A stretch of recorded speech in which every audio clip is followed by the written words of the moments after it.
قل اعوذ برب الفلق، صبح کے رب کے ذریعے میں پناہ مانگتا ہوں، من شر ما خلق، جو چیزیں بھی اللہ نے پیدا کی ان تمام چیزوں کے شر سے. یہ تو ایک تمہید کے طور پر ہے، اور پھر جو خاص چیزیں ان کو الگ سے بیان کیا گیا. من شر ما خلق ومن شر غاسق اذا وقب، تاریک رات کے شر سے جب وہ پھیل جائے. تو اس سے ہمیں یہ پتہ چلتا ہے کہ تاریک رات بھی ایک شر کی چیز ہے.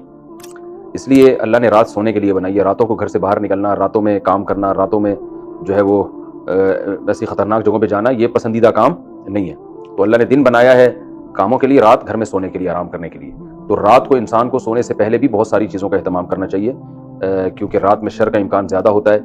جیسے نبی صلی اللہ علیہ وسلم نے فرمایا نا کہ رات کو چراغ گل کر کے سو، آگ لگنے کا خطرہ ہوتا ہے. تو ہم نے کئی ایسے حادثات دیکھے ہیں، رات کے وقت خاتون جو ہے نا وہ چولہا جلا رہ گیا، ان سے گیس لیک ہو رہی ہے، صبح آ کے جب کچن میں ماچس جلائے تو آگ لگ گئی. ایسے کئی واقعات میرے سامنے آ چکے ہیں. کچھ دن پہلے ایک صاحب آئے، پریشان تھے، کچھ دن تو نہیں کہوں گا، کچھ سالوں پہلے. ان کی وائف تھی، میاں بھی بڑی محبت تھی، وائف بیچاری اسی طرح جل گئی. رات کو کچن میں کہیں گیس لیک ہو رہی تھی، پتہ نہیں چلا. صبح انہوں نے جب ماچس جلائی ہے تو آگ لگی، وہ جل گئی. اس میں ہاسپٹل میں 3-4 دن ایڈمٹ رہی اور انتقال ہو گیا. تو رات کو نا ایسے غافل ہو کے سونا کہ پڑے ہوئے کچھ ہوش ہی نہیں ہو کیا رہا ہے، یہ غلط ہے. اس لیے اللہ نے حکم دیا کہ اللہ سے بھی پناہ مانگو اور اسباب بھی اختیار کرو. رات میں بچے بعض دفعہ ڈر جاتے ہیں، خوفزدہ ہو جاتے ہیں، اور لوگ سیکیورٹی کا پورا انتظام نہیں کرتے رات میں. تو ومن شر غاسق اذا وقب ومن شر النفاثات فی العقد، پھونکنے والیوں کے شر سے جو گروہ میں پھونک لگاتی ہیں. تو جادو میں نے بتایا تھا کہ یہاں عورتیں اس لیے ہیں کہ یہ کام خواتین زیادہ کرتی ہیں، اور یا اس سے مراد پوری ایک جماعت ہو سکتی ہے کہ جادوگروں کی ایک جماعت ہوتی ہے جو یہ کام کرتے ہیں. تو جماعت کو کے لیے مؤنث کا صیغہ استعمال کیا گیا ہے. تو بہرحال عورتیں ہوں یا مرد ہوں تو ان کے شر سے بھی پناہ مانگنے کا ہمیں حکم دیا گیا ہے. اور بس اسی طرح پناہ مانگی جائے گی کہ زبان سے یہ الفاظ کہہ دیے جائیں. اس کے لیے حصار کھینچنے، یہ جو عامل لوگ کرا رہے ہوتے ہیں نا، حصار کھینچ لے یہاں کوئی جن نہیں آئے گا، یہ ٹوپی ڈرامے، ان سے کچھ بھی نہیں ہوگا. تو بس اتنا کافی ہے، یہ دعا پڑھ لیں، انشاءاللہ آپ کی حفاظت ہو جائے گی. اور ڈرنا چھوڑ دیں ان لوگوں سے. تو آپ دیکھیں پولیس والے جب جادوگروں کے پاس جاتے ہیں ان کو گرفتار کرنے کے لیے کیسے اٹھا کے موبائل میں ڈال کے لے جاتے ہیں. یہ چیختے رہ جاتے ہیں، ہم جن لے آئیں گے، چڑیل لے آئیں گے، بھوت لے آئیں گے، کچھ بھی نہیں ہوتا. پولیس والے 2 تھپڑ لگاتے ہیں، اٹھا کے ان کو لے جاتے ہیں جب گرفتار کرتے ہیں. تو ومن شر النفاثات فی العقد ومن شر حاسد اذا حسد، اور حسد کرنے والے کے شر سے جب وہ حسد کرنے لگے. یہ بہت اہم ہے. حسد کہتے ہیں کیونکہ اللہ تعالیٰ نے کو پتا ہے کہ یہ چیزیں آپ کو نقصان پہنچائیں گی. حسد کہتے ہیں کسی کے پاس کوئی نعمت دیکھ کر یہ خیال ہونا کہ کاش اس کے پاس سے یہ نعمت ختم ہو جائے. میرے پاس آئے نہ آئے اس سے غرض نہیں ہوتی حاسد کو. رشک کہتے ہیں، رشک کہ آپ کے پاس کوئی نعمت ہے، دوسرے کو تمنا ہوئی کہ کاش میرے پاس بھی ہو. اس کو کہتے ہیں رشک. یعنی کہتے ہیں نا مجھے تو آپ پہ رشک آ رہا ہے بھائی کہ اللہ نے آپ کو نوازا ہے. تو وہ کہ جیلسی نہیں ہو رہی، دل جل نہیں رہا ہے، بلکہ خوشی ہو رہی ہے. تمنا یہ کہ کاش میرے پاس بھی ہوتی، تو یہ جائز ہے.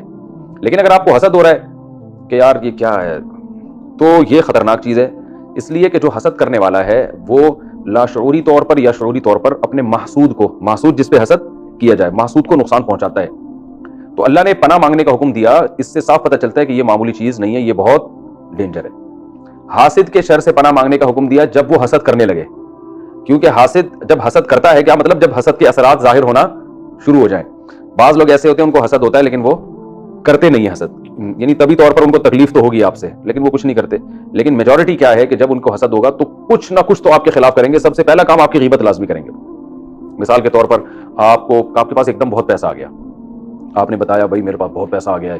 تو جس کو جیلسی ہوگا نا وہ کیا کرے گا، وہ ایک دم جلنا شروع ہو جائے گا. پھر لوگوں کے سامنے آپ کی غیبت کرے گا، پتہ نہیں کہاں سے پیسہ آ گیا ان کے پاس ہے، اور جو ہے نا کوئی پتہ نہیں ہے وہ حرام ہے حلال ہے، کام کرتے نہیں ہیں. تو وہ حالانکہ اس کی کوئی تحقیق نہیں ہوگی، اور بڑی بڑی گاڑیاں لے کے گھوم رہے ہیں، لینڈ کروزر میں گھوم رہے ہیں، گھڑیاں ایسی. غریبوں کا خیال کچھ نہ کچھ الٹا سیدھا وہ پھینکے گا لازمی، جس کا نقصان کیا ہوگا، معاشرے میں آپ کی جو عزت تھی اس میں بہرحال کمی ہوگی. تو عزت اللہ کی بہت بڑی نعمت ہے، کیونکہ عزت جب ہوتی ہے تو لوگ آپ کی بات سنتے ہیں، آپ بہت کچھ کر سکتے ہیں. جب عزت ہی چلی گئی تو سب کچھ ختم.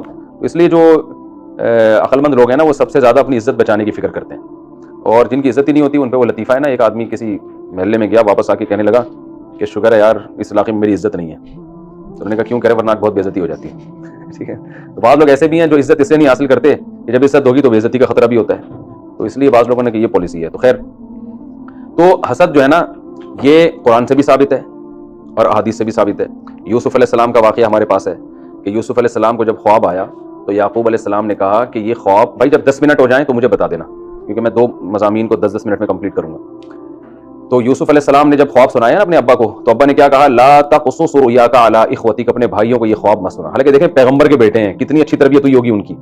اس کے باوجود یعقوب علیہ السلام کہہ رہے ہیں اپنے بھائیوں کو اتنا اچھا خواب مت سنانا، وہ کوئی الٹی تدبیر تمہارے خلاف کریں گے. اب خواب نہیں سنایا تھا پھر بھی کی انہوں نے، اور اپنے سگے بھائی کو کنویں میں ڈال دیا. تو یہ اتنی خطرناک چیز ہے کہ آپ کے سگے بھائی بھی آپ کے خلاف حسد کر سکتے ہیں، آپ کے قریبی رشتہ دار بھی آپ کے خلاف حسد کر سکتے ہیں. اچھا حسد کرتا کون ہے؟ حسد وہ لوگ کرتے ہیں ہمیشہ جو آپ کے پیرالل ہیں. حسد کبھی آپ کے بڑے کو آپ سے نہیں ہوگا, آپ کے چھوٹوں کو آپ سے نہیں ہوگا. حسد ہمیشہ اپنے ہم پلہ سے ہو. آپ کے جو کلاس فیلو ہیں, اگر آپ کے نمبر بہت اچھے آ رہے ہیں, آپ کے کلاس فیلو کو جیلسی ہوگی, یار یہ اچھے نمبر کیوں آ رہے ہیں. آپ کا جو آپ کے ساتھ کا جو دفتر میں کام کرنے والا کلیگ ہے, آپ کی تنخواہ ایک دم ڈبل ہو جائے گی تو طبیعت اس کی خراب ہوگی, ٹھیک ہے نا, کہ یار اس کی تنخواہ ڈبل کیوں ہو گئی. تو کبھی بھی آپ کے بزرگوں کو یا آپ کے ماتحتوں کو آپ سے حسد نہیں ہوتا. ماتحت بھی آپ کی ترقی دیکھ کے خوش ہو جاتے ہیں, آپ کے بزرگ بھی خوش ہوتے ہیں, ہمیشہ اپنے پیرالل. تو جہاں شر ہے انہی لوگوں سے بچنا چاہیے نا. تو حسد جن لوگوں میں ہوتا ہے ان لوگوں سے بچنا چاہیے. تو ہوتا کن لوگوں میں یہ میں نے بتا دیا, بھائیوں میں ہوتا ہے آپس میں, اور آپ کے دوستوں میں ہو جاتا ہے. علماء میں بھی بعض دفعہ حسد ہوتا ہے کہ وہ ایک عالم کی تقریر اچھی ہو رہی ہے, دوسرے کی نہیں ہو رہی, اس کی لوگ سن نہیں رہے, تو بعض دفعہ, ہمیشہ نہیں ہوتا. تو وہ پھر وہاں ایک مولانا صاحب دوسرے مولانا کی ٹانگیں کھینچنا شروع کر دیتے ہیں, ٹھیک ہے, بلا وجہ چھوٹی چھوٹی باتوں کو اچھالیں گے. تو ذرا سی باتوں کو نا ایشو بنا لیتے ہیں, ان سے یہ غلطی ہوئی. انسان ہے, غلطی تو ہوتی ہے ہر انسان سے, تو بھائی آپ غلطیوں کو نظر انداز کرو.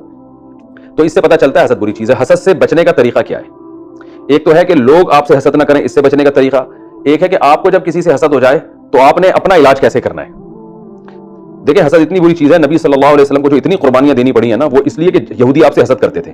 قرآن کہہ رہا ہے یہودیوں کو یقین تھا, جیسے یعرفونہ کما یعرفون ابناءہم, جیسے اپنے بیٹوں کو جانتے ہیں نا, کہ پہچان کے باپ اپنے بیٹے میں کنفیوز ہوتا ہے کہ یہ 4 بچے کھڑے ہوئے ہیں, یار میرا بچہ یہ والا ہے یا یہ مجھے لگ رہا ہے یہ 17 کا لگ رہا ہے, یہ میرا والا نہیں لگ رہا, یہ تو رٹنا, یہ ہاں یہ مجھے لگ رہا ہے یہ میرا بچہ لگ رہا ہے مجھے.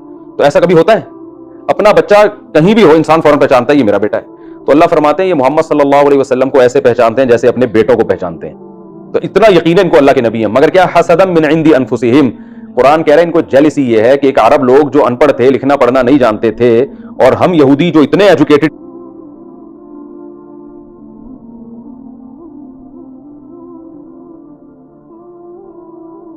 فرمایا کہ اللہ کا فضل ہے, جس کو چاہتا ہے اللہ عطا کرتا ہے.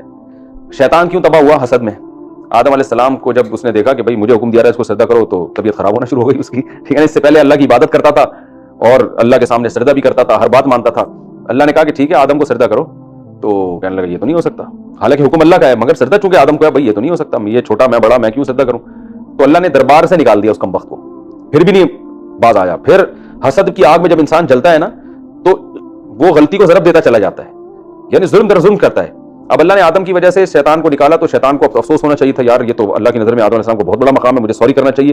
شیطان نے کہا نہیں, اس آدم کی وجہ سے تو نے نکالا ہے نا, اب تو میں بدماشی پہ پورا اتروں گا, اب تو میں خود بھی جہنم میں جاؤں گا, اس کو بھی لے کے جاؤں گا. تو یہ ہے, مجھے یاد ہے کہ ایک دفعہ واقعہ ہوا تھا, کسی دوست نے بتایا, میں نے خود نہیں دیکھا.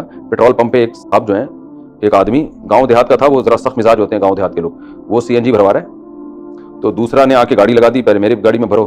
اس نے کہا پہلے میری گاڑی ہے تو آپ کیوں آ رہے ہو؟ اس نے کہا بھائی جلدی ہے. اب دونوں میں پھڈا شروع. اس نے پتہ نہیں کیا حادثہ کیا وہاں پہ, صرف اتنی سی بات نا کہ اس کی گاڑی میں پہلے کیوں ڈال رہے ہو, گولی لے کے فائر کیا, وہ سلنڈر پھٹ گیا. اتنا بڑا حادثہ ہوا, دونوں مر گئے. تو پتہ نہیں سلنڈر پھٹا یا کیا ہوا تھا, بہرحال ابھی مجھے پورا, کیونکہ 10-15 سال پرانا واقعہ ہے, تو دونوں ہی مر گئے وہاں پہ. اب اس بیچارے کو کی غلطی تو صرف اتنی سی تھی نا کہ وہ بعد میں آیا, تو آپ پہلے جو ہے نا گھس رہے ہیں, تو غلطی اس کی تھی, لیکن اتنی بڑی غلطی تو نہیں تھی کہ مار دیا جائے. تو ذرا سی بات پہ نا انسان انا کا مسئلہ بناتا ہے, قتل و غارت ہو جاتا ہے. تو غالباً گیس کا سلنڈر پھٹا تھا, کچھ ایسا ہوا تھا, حادثہ ہو گیا تھا.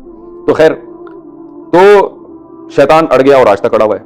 تو آج دنیا میں ہمیں جتنے فسادات نظر آ رہے ہیں نا, جیلیسی کی وجہ سے. ایک مسلک دوسرے مسلک سے جلنا شروع ہو جاتا ہے, ایک فرقہ دوسرے فرقے سے جلتا ہے. بھائی دونوں قرآن و حدیث کو فالو کر رہے ہیں, تو آپ اپنا ذر بڑا رکھیں, آپ بولیں یہ بھی ٹھیک ہے اور ہم بھی ٹھیک ہیں, لیکن نہیں, ہماری چودراہٹ ختم ہو رہی تو اس کو نیچے دباؤ, اس کو نیچے دباؤ.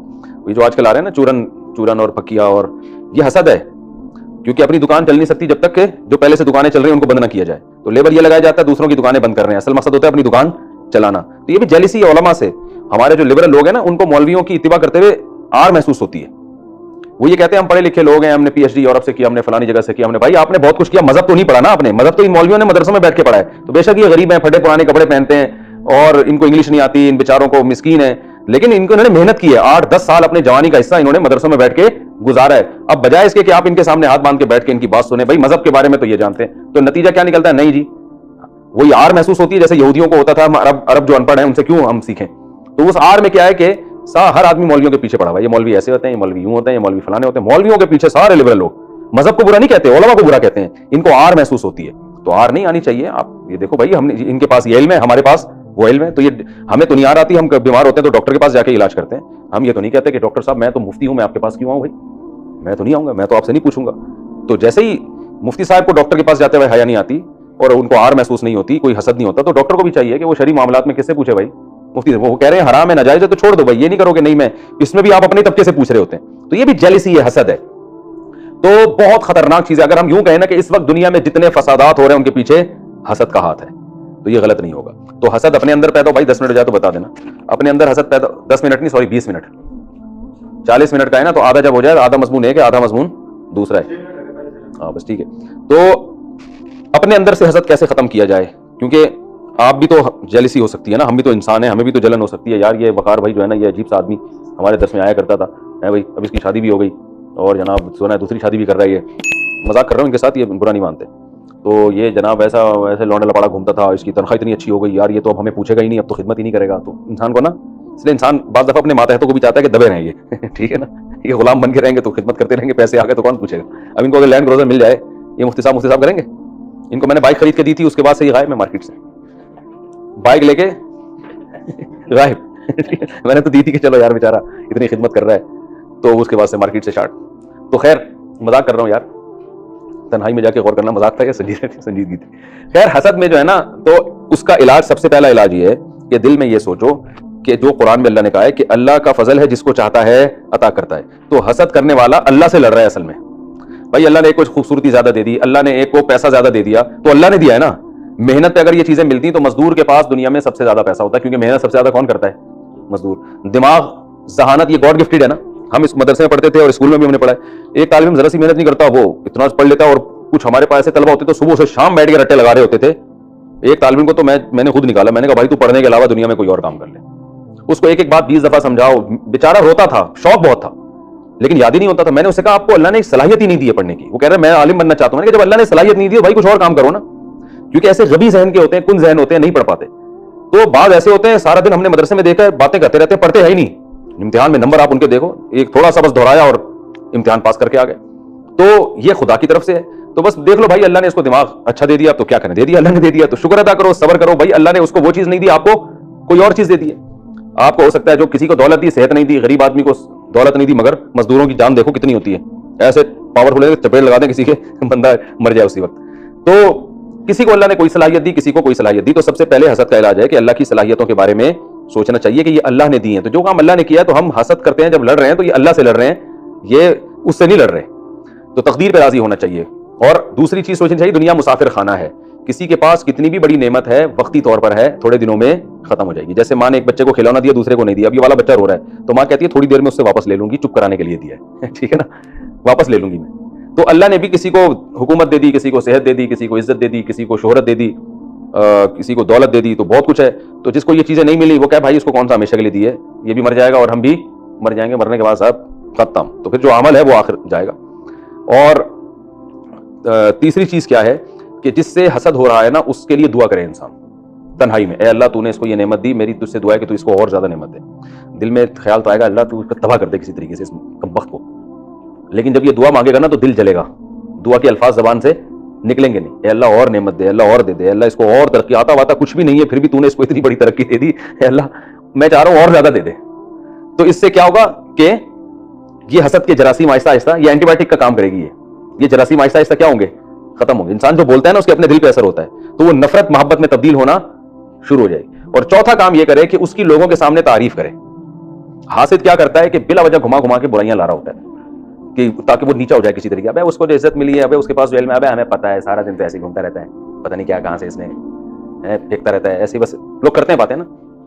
میں تو کمنٹس پڑھ رہا ہوتا ہوں نا اپنے بارے میں بھی پڑھتا ہوں, دوسرے علماء کے بارے میں بھی پڑھتا ہوں, تو ایسے کرتے رہتے ہیں لوگ. تو بھائی تعریف کرنی چاہیے. جس کو حسد ہو رہا ہے بولے بھائی یہ ماشاءاللہ اللہ نے بڑی صلاحیت دی ہے. تو اس تعریف کا کیا ہوگا کہ دل تو چلے گا یار, میں پہلے اس کی عزت سے پریشان ہوں اور میری تعریف سے کم بخت کی اور عزت ہو رہی ہے. تو نتیجہ یہ نکلے گا کہ اس کی عزت بڑھے نہ بڑھے, آپ کے اندر سے حسد کے جراثیم ختم ہو جائیں گے. اور یہ بات یاد رکھیں کہ جب آپ کے دل کو اللہ ایسا پاک بنا دے نا کہ آپ میں حسد ختم ہو جائے, تو یہ خود بخود لوگوں کے دل میں آپ کی عزت بڑھنا شروع ہو جاتی ہے. یہ اللہ کا عجیب قانون ہے کہ جو سب کے لیے اچھا سوچتا ہے نا, تو اس کے لیے خود بخود لوگ اچھا سوچنا شروع کر دیتے ہیں. یہ اللہ کا ایک نظام ہے کہ خود بخود جو ہے نا حالات اس کے حق میں سازگار ہونا شروع ہو جاتے ہیں. جو امارت نہیں چاہتا, لوگ چاہتے ہیں اس کو امیر بنائیں. مدرسوں میں ہم دیکھتے ہیں کہ جو استاذ جو ہے نا چاہتا ہے کہ مجھے بڑی کتابیں نہ ملیں, اس میں تواضع, تو محتمم کی خواہش ہوتی ہے اس کو بڑی کتاب ملے. طلبہ کی خواہش ہوتی ہے اس کو بڑی کتاب ملے. یہ یعنی اللہ تعالیٰ اس کی محبت لوگوں کے دلوں میں خود بخود پیدا کر دیتے ہیں. یہ اللہ کا نظام ہے. اور جو بڑے بڑے کمالات ہو لیکن وہ چاہتا ہے کہ میں آگے نکلوں, تو اللہ لوگوں کے دل میں ڈال دیتے ہیں کہ ان کے دل میں اس کے کمالات کے ہونے کے باوجود ان کی لوگوں کی چاہت ہوتی ہے آگے نہ بجائے. تو آپ دیکھ رہے ہیں جو یوٹیوب پہ اور جو ایک دوسرے کے خلاف فتوے پھوڑتے رہتے ہیں نا, وہ ایسا ہے, وہ یوں ہے. وقتی طور پر ان کی عزت بہت ہوتی ہے, مگر خود ان کے جو فالوورز ہیں تھوڑے دنوں کے بعد ان کی عزت کرنا چھوڑ دیتے ہیں. عزت ہمیشہ اسی کی ہوتی ہے جو لوگوں کی خیر خواہی چاہتا ہے. تو یہ حسد کا علاج ہے. اور لوگوں کی حسد سے کیسے بچا جائے, اس کا طریقہ یہ ہے کہ اپنی نعمتیں کبھی لوگوں کے سامنے کھل کے بیان نہیں کریں, اپنی طرف نعمتوں کی نسبت نہ کریں. میرا یہ کمال میں نے دیکھا, او بھائی کیا ہے, بس ٹھیک ہے کیا, ساری دنیا کو پتا ہے, میں یوں. یوسف علیہ السلام نے کہا تھا نا, خواب دکھایا تو یعقوب علیہ السلام نے کہا بھائیوں کو مت بتاؤ, بس ٹھیک ہے میں ابا ہوں, مجھے بتا دیا, بہت اچھی بات ہے, ٹھیک ہے نا, اللہ اس کو پورا کر لے گا. خام خواہ میں کیوں بھائیوں کو بتا رہے ہو؟ آج ہر چیز ہر ایک کو بتا دی جاتی ہے, تو ہر چیز ہر ایک کو نہ بتائیں, صرف اپنے خیر خواہ لوگوں کو بتائیں, جو آپ کے خاص چاہنے والے ہیں, جو دل سے چاہتے ہیں ان کو بتا دیں. ہر ایک کو نہ بتائیں, اس میں کیا ہوگا, وہ جیلسی. تو ہمارے استاد اساتذہ تو اس کا بڑا خیال کرتے ہیں کہ اپنی چیزیں لوگوں کے سامنے, اپنی جو نعمتیں اللہ نے دی ہیں نہ شیئر کی جائیں زیادہ, تو اس کا بڑا نقصان ہوتا ہے. تو نظر لگتی ہے نا اس سے, لوگ جو نظر تو عام طور پر انہیں کی لگتی ہے جو حسد کی نگاہوں سے دیکھتے ہیں. تو بلا وجہ سب کے سامنے اپنی گاڑی لانا, اور یہ میں نے گاڑی خریدی ہے, میں نے یہ خریدا ہے, میں نے یوں خریدا ہے, اور حسد اس طور پہ زیادہ ایک دم سے کوئی نعمت آ جائے. تو میں لوگوں سے کہتا ہوں اگر آپ کے پاس ایک دم سے پیسے آ گئے تو ایک دم گاڑی نہیں خریدو, آپ رکشے سے آپ پہلے آؤ, جو ہے نا تھوڑی سی اچھی بائک خرید لو. جب لوگ اس سے تھوڑے مانوس ہو جائیں تو پھر تھوڑے سے ایک FX خرید لو آپ. پھر تھوڑے اس سے مانوس ہو جائیں تو ترقی کرتے کرتے پھر آخر میں لینڈ کروزر لے کر آؤ. کیونکہ اگر اللہ نے آپ کو پیسہ دے دیا اور اچانک لینڈ کروزر, تو یہ حسد کرنے والے نا اس کو لینڈ کروزر پہ نظر لگا کے اس کو رکشہ بنا دیں گے. حقیقت ہے یہ. تو نبی صلی اللہ علیہ وسلم نے فرمایا کہ نظر جو ہے نا ایسے لگتی ہے کہ اونٹ کو ہانڈی میں پہنچا دیتی ہے. اتنا بڑا تگڑا اونٹ ہوتا ہے, نظر لگانے والے کیا کرتے ہیں, وہ بیچارہ مر جاتا ہے اور ہانڈی میں پکڑا ہوتا ہے وہ. تو یہ حاسدی, اب وہمی نہ بنے کہ ہر ایک کو اسی نظر سے دیکھ رہے ہیں. اس دن میری گھڑی دیکھ کر گیا تھا, اس نے نظر لگوائی ہے. ہمارے یہاں وہم بھی بہت زیادہ ہے, تو وہمی نہ بنے, لیکن یہ کہ احتیاط بہرحال ضروری ہے. کتنا ٹائم رہ گیا؟ اب سورہ ناس کو میں کمپلیٹ کر دوں تو قل اعوذ برب الناس ملک الناس الہ الناس. اب دیکھیں پچھلی سورت میں اللہ نے ایک قسم اٹھائی تھی, قل اعوذ برب الفلق, صرف ایک واسطہ دیا کہ جو صبح کا رب ہے اس کی قسم اٹھائی. اور پناہ کتنی چیزوں سے مانگی گئی ہے؟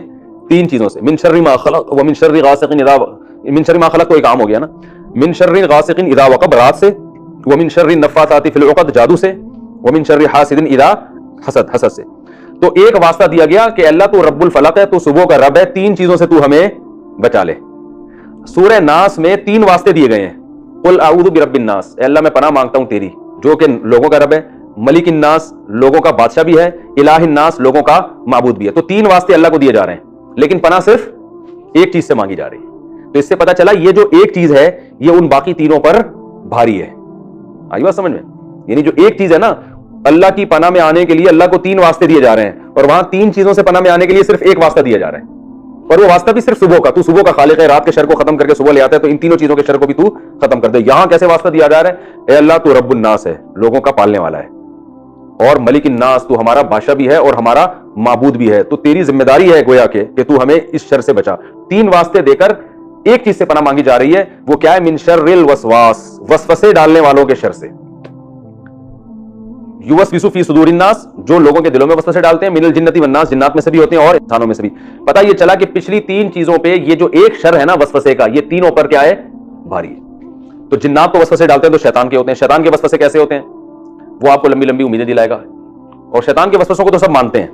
شیطان یہ کرے گا بھائی ابھی تو لمبی زندگی ہے, وہ بہت بڑی زندگی ہے, ابھی صدقہ آخر میں کر لینا, خیرات آخر میں کر لینا, ابھی تو عیاشی کی عمر ہے, ابھی تو توبہ میں بہت ٹائم ہے, ابھی تو لائف کو انجوائے کرو. ایسی چیزیں چاہ کے نا توبہ کو ڈیلے کرتا رہتا ہے اور مروا دیتا ہے انسان کو, ٹھیک ہے نا. یہ تو شیطان کے وسوسے ہیں. لوگوں کے وسوسے بھی اللہ فرماتے ہیں بہت خطرناک ہیں. لوگوں کے وسوسے کیا ہیں جو آج کل چل رہے ہیں یوٹیوب پہ, فیس بک پہ, کہ جو بالکل گراؤنڈ ریئلٹی ہوتی ہے نا, یعنی چڑھتے سورج کی طرح ایک چیز ہم دیکھ رہے ہیں, اس کو مشکوک بنا دیں گے پروپیگنڈا کر کے.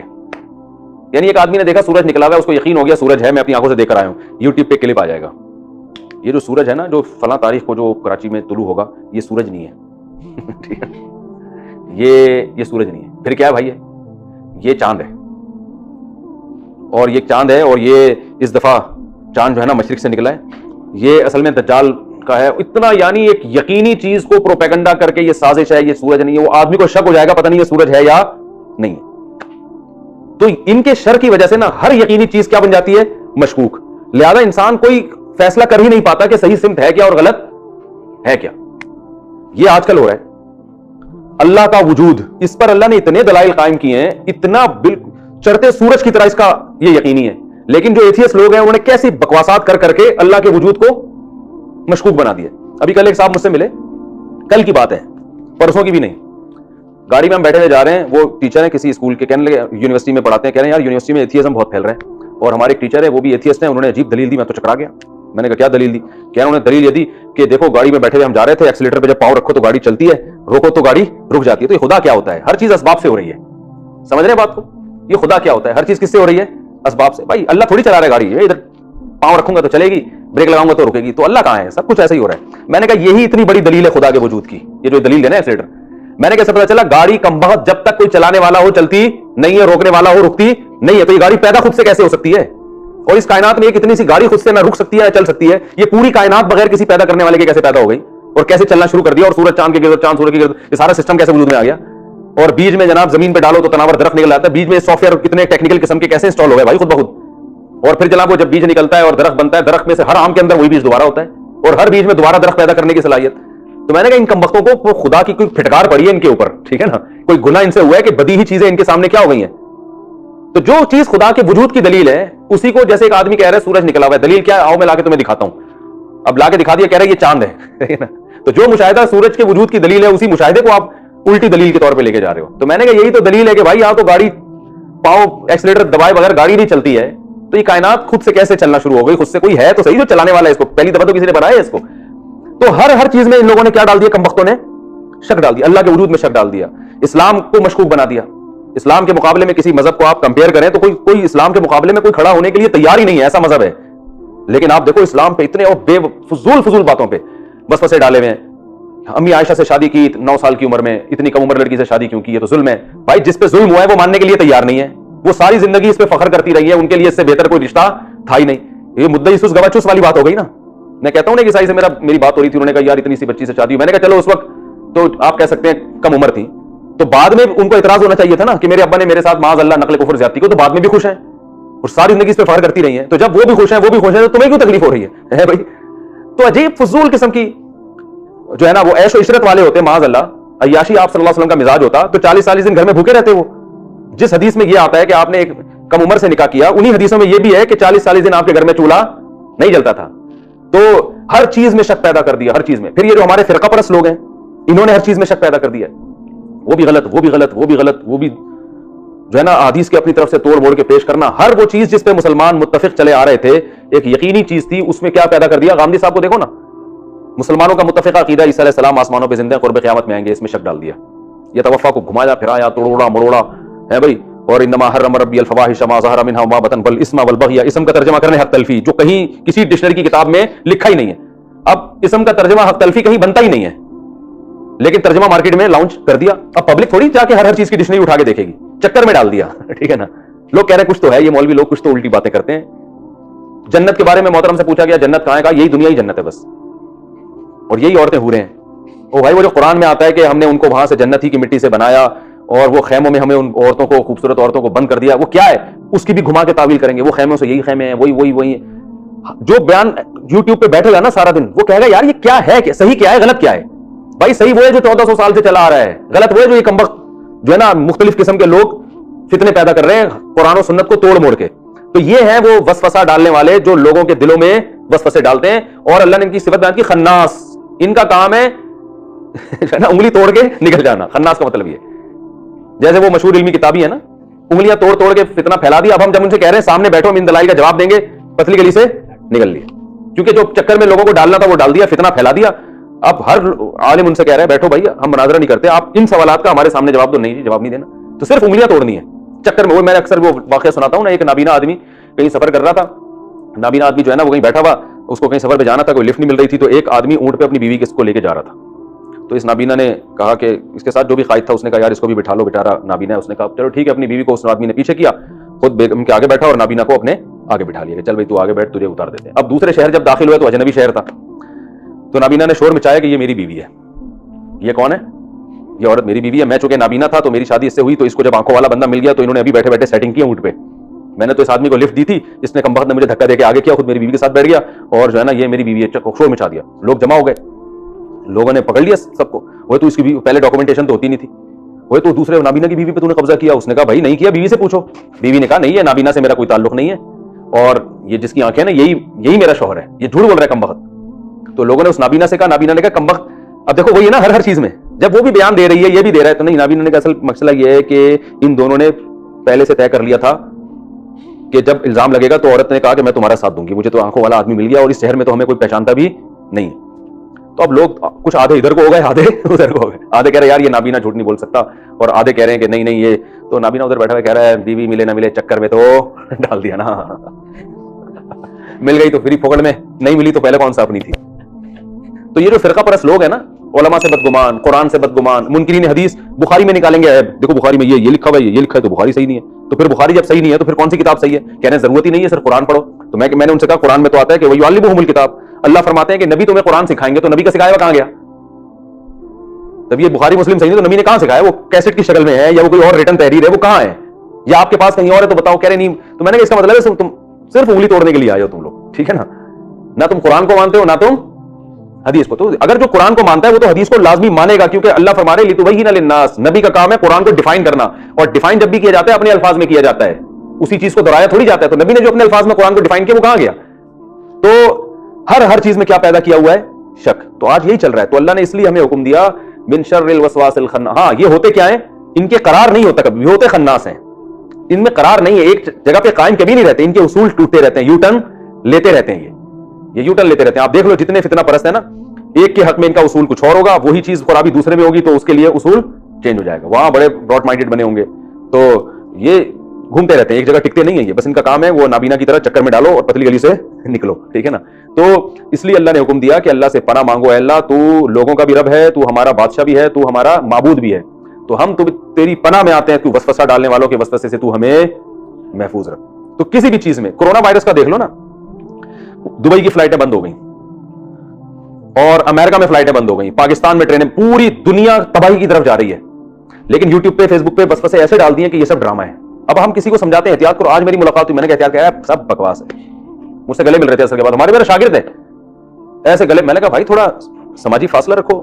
کہہ رہے ہیں سب بکواس ہے, ایسے ہی لوگ الو بنا رہے. تو کیا ہے, اس کا قصور نہیں ہے. میڈیا پہ اتنا جو ہے نا, وہ کووڈ 19 میں 19 نمبر یہ کوڈ ہے فلانے کا, وہ یہودی کے پینٹ کے اندر بھی 19 لکھا ہوا ہے, وہ اسرائیل کا جو وزیر اعظم ہے اس کی ٹوپی کے اوپر 19 لکھا ہوا تھا, تو یہ وہ ان کا نشان ہے, یہ والا یہ انگلیوں کے یہ نشان, پھر کوئی یوں والا نشان. ایک دن اس نے تقریر میں یوں کہا تھا یہ دجال کے 2 سینگ ہیں. تو یہ گھما پھرا کے, او بھائی ساری دنیا پاگل ہے یا تم پاگل ہو؟ دنیا اتنا ایک سازش کے پیچھے اربوں خربوں ڈالر کا نقصان کر دے گی. چائنا کی تجارت کا بیڑا غرق ہو گیا, حج عمرہ بند ہو گیا, تراویح نہیں ہو رہی حرم میں, ٹھیک ہے نا. ساری دنیا نے گول میز کانفرنس کی ہے کہ ہم انڈا موڑ کے چند لوگوں کو بیوقوف بنائیں گے یہاں بیٹھ کے. تو یہ ہے نا, حقائق کو مسخ کر دیتے ہیں. کھلی ہوئی چیز جو آنکھوں سے نظر آ رہی ہے نا, نہیں مانیں گے. تو میں تو لوگوں سے کہتا ہوں یار, جو کیا نام ہے اتنی یقینی چیز ہے اس پہ ہمارے پاکستانی اور انڈیا کے لوگ ماننے کے لیے تیار نہیں ہیں, اور یہ کلپ بازیوں پہ جا رہے ہیں. ایک آدمی نے کہا آپ کے کوئی ریلیٹو کا کوئی انتقال ہوا, میں نے 5-6 لوگ بتا دیے جن کا اننا ہو چکا ہے کورونا سے. کہنا اب ہے صحیح ہے, اب ہے صحیح ہے. میں نے کہا دعا کرو اللہ تمہارے باپ دادا کی حفاظت فرمائے. میں نے کہا اللہ نہ کرے کسی بوڑھے کو کچھ ہو گیا نا, مر گیا, اللہ نہ کرے. پھر تم جو لوگوں کو بتا رہے ہو نا میرے ابا کا اللہ نہ کرے کورونا میں انتقال ہو گیا, لوگ کہیں گے کچھ اور ہوا ہوگا. پھر آپ 100 دفعہ بولو بھائی کورونا ہی ہوا تھا, بولیں گے نہیں کچھ اور ہوا. وہی ہوا نا, ایبٹ آباد میں ایک میجر تھے, ان کا کورونا سے انتقال ہوا. میجر کا تو ہوا, ایک اور بزرگ کا انتقال ہوا. فوراً ایک اگلے دن ویڈیو آ گئی کہ ان کو کورونا نہیں تھا, کورونا نہیں تھا, سب بکواس ہے. اور رپورٹیں, ان کے بچوں نے اپنے ابا کا ویڈیو بیان ڈال دیا انتقال سے 1 دن پہلے کا. وہ کہہ رہے ہیں بھائی مجھے کورونا ہے, آپ لوگ بھی احتیاط کریں. اگلے دن ان کا انتقال ہو گیا. تو وہ تو شکر ہے ان کی ویڈیو مل گئی, ورنہ وہ بھی تو ٹھیک ہے, گڑبڑ بھی ہوتی ہے. لیکن اتنے حقائق کو, ایک صاحب نے رپورٹ پیش کی چاند پہ انسان نے قدم رکھا ہی نہیں ہے, اخبار میں مضمون. میں نے کہا یہ ساری دنیا کو امریکہ نہیں بیوقوف بنا سکتا بھائی. چاند پہ جب قدم رکھا, جاپان کو بھی بیوقوف بنا دیا, فرانس کو بھی بنا دیا, جرمنی کو بھی بنا دیا, پاکستان کو بھی بنا دیا. ملکوں کے حکمرانوں کے پاس تو تحقیق کے وسائل بے انتہا ہوتے ہیں, سب کو بیوقوف بنا دیا. اور یہ اخبار میں مضمون لکھ رہا ہے کہ چاند پہ انسان نے قدم نہیں رکھا, دلائل. میں نے کہا ان دلائل سے مجھے, میں نے کہا یہ جو ہے نا اس کا کاغذ کا جہاز بناؤ, ہوا میں اڑاؤ, بس یہ اخبار کا ساشا اس کام کے لیے بہت اچھا ہے. میں نے کہا مجھے پڑھانے کی بھی ضرورت نہیں. کہہ رہا آپ تحقیق کریں. میں نے کہا میں تحقیق کر کے کبھی بھی آپ کی بات نہیں مانوں گا. اتنے بڑی بڑی ساری دنیا مان رہی ہے کہ امریکہ کے سائنسدانوں نے چاند پہ قدم رکھا, اور یہ نئی چیز, اور ہوتی ہے تحقیقات, وہ کچھ نہ کچھ ہوتا ہے. وہ کون دیکھے گا وہ کتابیں جا کے کہ اس میں ہے بھی کہ نہیں ہے.